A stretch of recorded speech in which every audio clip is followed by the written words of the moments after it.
In this video, we're going to talk about some parent perspective and just explain how difficult it actually is to become a professional racer that makes a living riding motorcycles.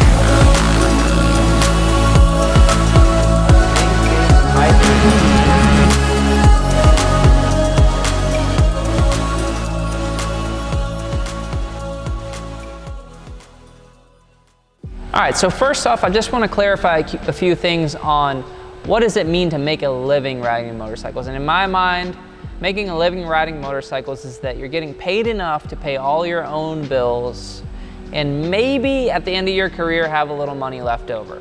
And I would say if we could put a blanket statement, there's only about 10 riders in each class that are actually getting that done. The riders from, say, maybe 12th to 40th place are usually struggling or just getting paid enough to just get by and get to the races. So one thing that we see here is unrealistic expectations from parents from the start. And the reason that I say that is it's so hard to become a professional rider in the sport and then another layer, make a really good living, that I don't think a lot of people understand. When they see riders on TV, they almost looks like it's easy to be there, or it's like, oh, they're making it look so easy. Little Johnny can do that. He can jump the wooden ramp in the backyard already, and he's only 4, right? So this kind of delusion gets put in their brain that like this is how it's gonna go. So I just want to give a little perspective on what it actually takes. And I've written down a list of things and I just want to bust through them real quick. You've got to have the money. And I think if there's one thing out of this list that's a variable, it's going to be the money, because I have seen a few riders that come from nothing to make it. But the rest of them are non-negotiable. You've got to have very supportive parents. And what I mean by that is both of the parents have to be supportive. Mom has to be cool with it and willing to go and keep up with the gear and do the food and do all the stuff that moms like to do at the races. And dad has to be the mechanic, right? Dad has to make sure the bike's good, so rider doesn't have to focus on a lot of things. There's a lot of responsibility from both parents. They both have to be able to travel a lot, right? So if you have a job that puts you out on the weekends, it's out. If mom can't go on the weekends, it's hard for dad. If dad can't go, it's almost impossible for mom to go. So there's a lot of variables in the fact that your schedule has to be flexible as parents, and you have to be 100% committed to the process. So we've covered parents there. Now you have to have a rider that's extremely talented.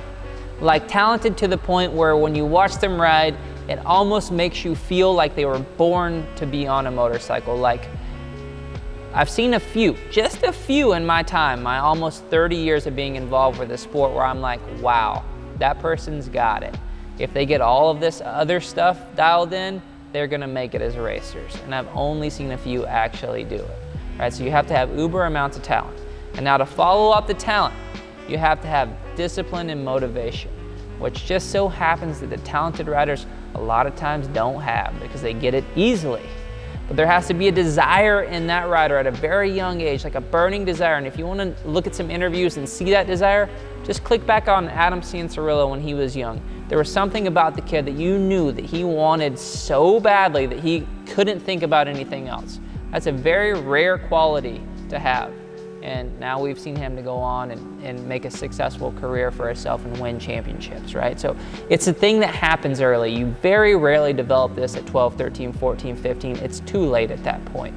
Another reality you have to come across is the fact that your rider needs to be doing really, really well at nationals at a pretty young age. It's getting more and more rare that a rider becomes good at 16 and goes on to be one of the best as a pro. It's so rare. You don't buy a motorcycle at 12 and become a Ryan Dungey or an Eli Tomac by 20. It just doesn't happen anymore. There's the sequence of events, it doesn't work. So be realistic with the progression of your rider and what way they're headed. I think the sport can do so many good things for a human being when you understand the realistic ending to it all, right? So that's that piece. We got rider motivation, rider talent have to go together. Okay, health, okay? This falls under our last parent video where we're talking about make sure your rider's taking the right steps to create good technique before they start challenging themselves outside of their own body. What I mean by that is, can they ride the bike correctly before the track or the you know, the obstacles get difficult. And that's very important to the longevity of their career and their health. For instance, you have a rider that's doing really well, making a lot of progress. They have a really bad crash. They break both legs. Let's hope this doesn't happen to anyone in this video, but they break both legs. They have to get 3 or 4 surgeries apiece, and they're out for a year. Not only are they missing that time, but the trauma that's developed around those surgeries and that crash will set them back for the rest of their life and everything they do. Right, so injuries are a big deal. That's why we have the MX Factory. That's why we teach riders at the base level. That's why we teach new riders, a lot of new riders, is because we're trying to change the way the sport is dealt with, and the riders, keeping riders safe for longer. Another variable is location. Where do you live? If you can only ride 4 months out of the year, it's a little more difficult, but I will say, and why I said this is a variable, is you got guys like Ryan Dungey, which is one of the greats. You got guys like the Alex and Jeremy Martin that are doing really good in the 250 class, that are both from Minnesota, all 3 of those riders from Minnesota.